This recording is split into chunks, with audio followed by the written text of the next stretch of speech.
एक दिन हजरत मोहम्मद सल्लल्लाहु अलैहि वसल्लम के दौर में अरब में फादास नाम का एक गांव था। इस गांव में रोकाना नाम का एक मशहूर पहलवान रहता था जो बहुत ही ताकतवर और विशाल शरीर वाला था। उस जमाने में रोकाना को सबसे बलशाली इंसान माना जाता था क्योंकि कुश्ती में कोई भी उसके सामने टिक नहीं पाता था। हर मुकाबले में लोग उसकी ताकत के आगे हार मान लेते थे। अरब में उसकी बहादुरी और शक्ति के चर्चे हर तरफ थे। एक दिन रोकाना अपने गांव के कुछ लोगों के साथ कुश्ती को लेकर बातचीत कर रहा था। तभी वहाँ एक अजनबी आया। उसने सभी को संबोधित करते हुए कहा, क्या तुम लोगों को पता है कि मक्का में एक नबी तशरीफ लाए हैं? उनका नाम मोहम्मद सल्लल्लाहु अलैहि वसल्लम है। वह अल्लाह के सच्चे रसूल हैं और उन पर आसमान से कुरान उतारी गई है। उनकी बातों को सुनकर बहुत से लोग इस्लाम कबूल कर रहे हैं। कहा जाता है कि उनके पास कई अजूबे दिखाने की ताकत भी है। उस शख्स की बातें सुनकर वहाँ मौजूद लोगों में हलचल मच गई। सबने कहा, हमें भी उनसे मिलकर उनकी बातें सुननी चाहिए। रोकाना भी सोच में पड़ गया और थोड़ी देर बाद बोल पड़ा, अगर वह सच में अल्लाह के भेजे हुए नबी हैं, तो मुझे उनसे कुश्ती लड़नी होगी। अगर मैंने उन्हें हरा दिया तो साबित हो जाएगा कि वह सिर्फ एक आम इंसान है। यही सोचते हुए रोकाना पहलवान अपने घर लौट आया। उसका एक बेटा था जिसका नाम यजीद था। वह भी अपने पिता की तरह बेहद ताकतवर था और उसने कभी किसी मुकाबले में हार नहीं मानी थी। रोकाना ने अपने बेटे से कहा, मैंने सुना है मक्का में मोहम्मद सल्लल्लाहु अलैहि वसल्लम नाम का एक व्यक्ति है जिसे लोग बहुत बड़ा जादूगर कहते हैं। इसलिए मैं सोच रहा हूँ कि मक्का जाकर उनसे मिलूं और उनके साथ कुश्ती करूं। रोकाना की यह बात सुनकर उसका बेटा यजीद बोला, बाबा मैं भी आपके साथ मक्का जाऊंगा। मैं भी देखना चाहता हूँ कि वह वास्तव में कौन है। कुछ दिनों बाद रोकाना और उसका बेटा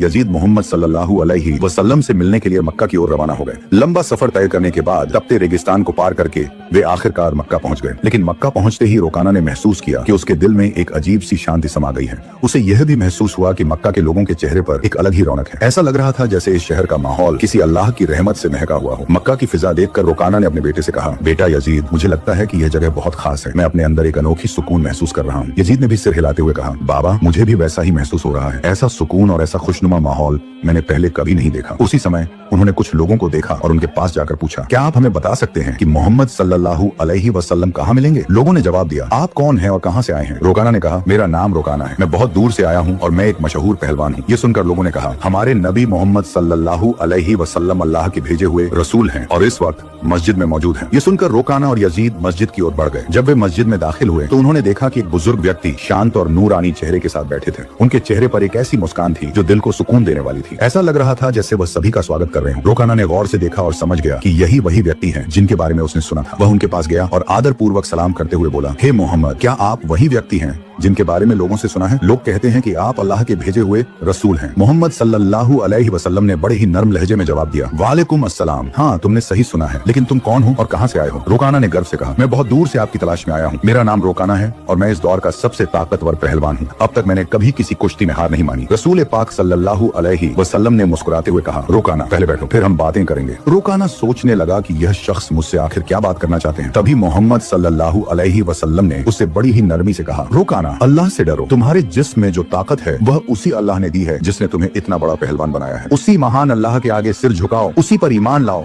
और मुझे उसका रसूल मानो। रोकाना ने हैरानी से कहा, हे मोहम्मद, तुम क्या कह रहे हो? मैं तो यहाँ सिर्फ कुश्ती लड़ने आया हूँ। मैंने सुना है कि तुम अल्लाह के भेजे हुए रसूल हो और तुम्हारे पास कोई खास ताकत है। इसी वजह से मैंने फैसला किया कि मैं तुम्हारे साथ कुश्ती करूंगा, लेकिन तुम मुझे इस्लाम अपनाने के लिए कह रहे हो। दयालु नबी मोहम्मद सल्लल्लाहु अलैहि वसल्लम ने नरमी से कहा, रोकाना, तुम मेरे साथ कुश्ती लड़ना चाहते हो, लेकिन यह मेरा काम नहीं है। कुश्ती लड़ना पहलवानों का काम है और मैं कोई पहलवान नहीं हूँ। रोकाना हंसते हुए बोला, हे मोहम्मद, मैं तुम्हारी ये बातें सुनने नहीं आया हूँ। मैंने सुना है कि तुम बहुत ताकतवर हो, तुम्हें जादू भी आता है। अगर तुम सच में अल्लाह के रसूल हो तो अपनी ताकत से मुझे कुश्ती में हरा कर दिखाओ। मोहम्मद सल्लल्लाहु अलैहि वसल्लम मुस्कुराए और बोले, रोकाना, तुम इतनी जिद कर रहे हो, इसलिए मैं तुम्हारे साथ एक शर्त पर कुश्ती लड़ने के लिए तैयार हूँ। रोकाना ने उत्सुकता से पूछा, क्या शर्त है? नबी रहमत सल्लल्लाहु अलैहि वसल्लम ने फरमाया, अगर तुम कुश्ती में मुझसे हार गए तो तुम्हें इस्लाम कबूल करना होगा और मुझे अल्लाह का भेजा हुआ रसूल मानना होगा। रोकाना ये सुनकर सोचने लगा, ये एक आम आदमी मुझे कैसे हरा सकता है? मेरी चौड़ी छाती, मजबूत हाथ पैर और गजब की ताकत के सामने ये मामूली इंसान नहीं टिक पाएगा। मैं दुनिया का सबसे ताकतवर पहलवान हूँ और आज तक कोई मुझे हरा नहीं सका। ये तो पहलवान भी नहीं है, फिर यह मेरी बराबरी कैसे करेगा? यही सोचकर रोकाना ने मोहम्मद सल्लल्लाहु अलैहि वसल्लम का मजाक उड़ाया और फिर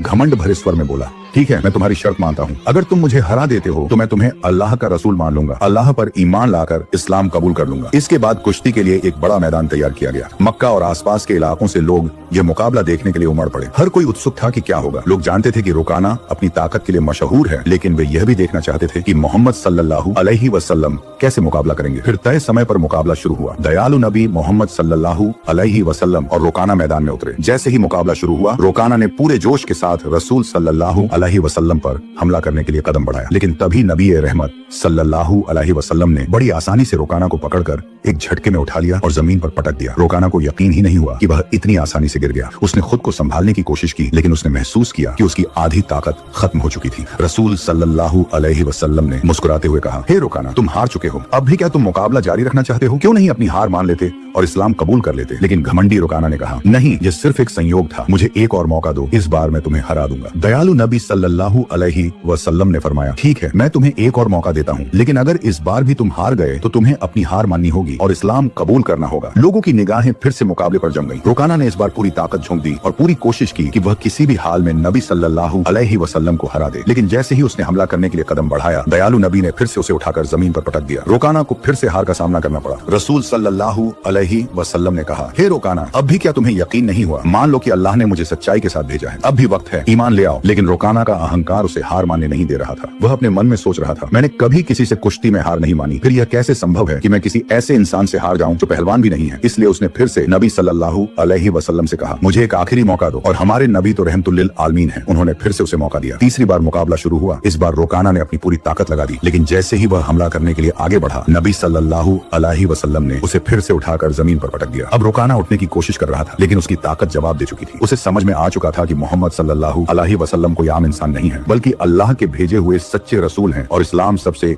बेहतरीन धर्म है। फिर रुकाना ने रसूल सल्लल्लाहु अलैहि वसल्लम से कहा, हे अल्लाह के नबी, अब मुझे यकीन हो गया है कि आप सच में अल्लाह के रसूल हैं और इस्लाम सच्चा धर्म है। मैं आपको नबी के रूप में स्वीकार करता हूँ और अल्लाह पर ईमान लाता हूँ। जब रुकाना ने इस्लाम कबूल कर लिया तो रसूल सल्लल्लाहु अलैहि वसल्लम ने फरमाया, अब तुम सच्चाई को समझ चुके हो। दरअसल इंसान कभी भी अपनी ताकत से मजबूत नहीं होता। अल्लाह ने मुझे जो ताकत दी है उसी की वजह से आज तुम मुझसे हार गए हो, और यह भी अल्लाह ही की मर्जी थी कि तुम इतने बड़े पहलवान बने। अगर अल्लाह नहीं चाहते तो मैं तुम्हें हराने की ताकत भी नहीं रखता। रसूल सल्लल्लाहु अलैहि वसल्लम की यह बात सुनकर रुकाना की आंखों में आंसू आ गए। उसने खुशी और सुकून के साथ इस्लाम धर्म कबूल कर लिया। यह घटना हमारे नबी की महानता का एक जिंदा चमत्कार थी। लेकिन तभी एक और चुनौती सामने आ गई। रुकाना का बेटा यजीद, जो खुद भी एक मशहूर और ताकतवर पहलवान था, अपने पिता की हार को स्वीकार करने के लिए तैयार नहीं था। उसके अंदर एक अजीब सा आत्मविश्वास था जो उसे अपने पिता की हार का बदला लेने के लिए उकसा रहा था। यजीद ने गुस्से और जोश में भरकर रसूल सल्लल्लाहु अलैहि वसल्लम को ललकारा, हे मोहम्मद, आपने मेरे पिता को कुश्ती में हराकर यह साबित कर दिया कि आप असाधारण इंसान हैं, लेकिन मैं आपकी ताकत का अंदाजा नहीं लगा पाया। क्या आप मेरे साथ कुश्ती लड़ेंगे? रसूल सल्लल्लाहु अलैहि वसल्लम ने यजीद की आंखों में देखा और समझ गए कि उसके दिल में अब भी संदेह बाकी है। उसे ईमान की रोशनी की जरूरत थी, इसलिए उन्होंने मुस्कुराते हुए उसका चैलेंज स्वीकार कर लिया। अब यजीद ने खुद को लड़ाई के लिए तैयार किया। वह अपने पिता की तरह ही ताकतवर था और उसने कभी किसी से हार नहीं मानी थी। उसके मन में एक ही बात चल रही थी कि वह मोहम्मद सल्लल्लाहु अलैहि वसल्लम को हराकर अपने पिता की हार का बदला लेगा और अपने खानदान की इज्जत वापस पाएगा। फिर जब कुश्ती शुरू हुई तो यजीद ने अपनी पूरी ताकत लगा दी। हजरत मोहम्मद सल्लल्लाहु अलैहि वसल्लम पर हमला किया गया, लेकिन हमारे नबी ने हर एक वार को आसानी से रोक लिया। यजीद हैरान रह गया। उसे यकीन नहीं हो रहा था कि यह कैसे संभव है। फिर रसूल सल्लल्लाहु अलैहि वसल्लम ने उसे एक मौका दिया ताकि वह अपनी पूरी ताकत आजमा सके। यजीद ने पूरी ताकत से हमला किया, लेकिन इस बार भी रसूल सल्लल्लाहु अलैहि वसल्लम ने उसे जमीन पर गिरा दिया। यजीद का शरीर इतनी जोर से जमीन से टकराया कि उसे लगा जैसे उसकी हड्डियां टूट गई हैं। यजीद ने फिर से उठने की कोशिश की, लेकिन उसके पैरों में ताकत नहीं बची थी। उसने जब नबी सल्लल्लाहु अलैहि वसल्लम की तरफ देखा तो उनके चेहरे पर एक सुकून भरी मुस्कान थी। फिर हमारे नबी ने उसका हाथ पकड़कर कहा, ओ यजीद, तुम वाकई बहादुर हो, लेकिन याद रखो कि असली ताकत अल्लाह रब्बुल आलमीन के हाथ में है। आज तुमने अपनी आंखों से देख लिया कि अल्लाह ने अपने नबी को कितनी ताकत दी है। क्या अब भी तुम्हारे दिल में कोई शक बचा है? यह सुनते ही यजीद की आंखों से आंसू बहने लगे। उसने हजरत मोहम्मद सल्लल्लाहु अलैहि वसल्लम के सामने आत्मसमर्पण करते हुए कहा, हे अल्लाह के रसूल, आज मैंने अपनी जिंदगी का सबसे बड़ा सबक सीखा है। मैं गवाही देता हूँ कि अल्लाह के सिवा कोई माबूद नहीं और आप मोहम्मद सल्लल्लाहु अलैहि वसल्लम अल्लाह के सच्चे नबी हैं। इसके बाद रुकाना और यजीद के इस्लाम कबूल करने की खबर पूरे अरब में फैल गई। कुछ दिन बाद मदीना का एक गैर मुस्लिम युवक नबी सल्लल्लाहु अलैहि वसल्लम के पास एक अपमानजनक सवाल लेकर आया। उसने कहा, हे मोहम्मद, क्या आपने यह दावा किया है कि आप अल्लाह की तरफ से भेजे गए नबी हैं? और क्या आपके पास अल्लाह की तरफ से कोई वही दिव्य संदेश आता है? अगर आपकी बात सच है तो कुछ ऐसा करके दिखाइए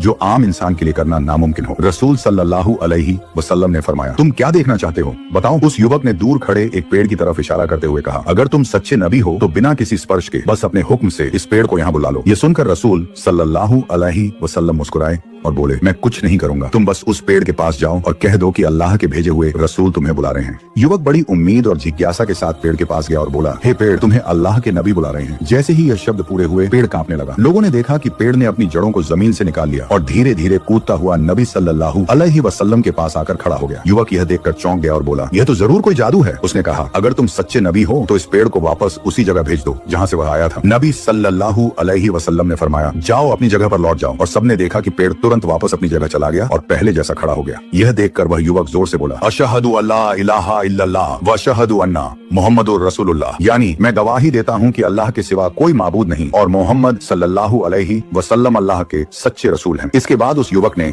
न सिर्फ इस्लाम कबूल किया बल्कि अपने पूरे परिवार को भी मुसलमान बना लिया। हमारे नबी सल्लल्लाहु अलैहि वसल्लम की पूरी जिंदगी ऐसे अनगिनत चमत्कारों से भरी हुई है। हम जो जन्म से मुसलमान हैं, अगर हम सही तरीके से इस्लाम को अपनाएं तो दुनिया की कई चीजें बदल सकती हैं। अल्लाह हमें सभी को नबी सल्लल्लाहु अलैहि वसल्लम की दी गई तालीम को अपनी जिंदगी में लागू करने की तौफीक अता फरमाए। आमीन। अगर आपने अभी तक वीडियो को लाइक नहीं किया है तो लाइक करें, शेयर करें।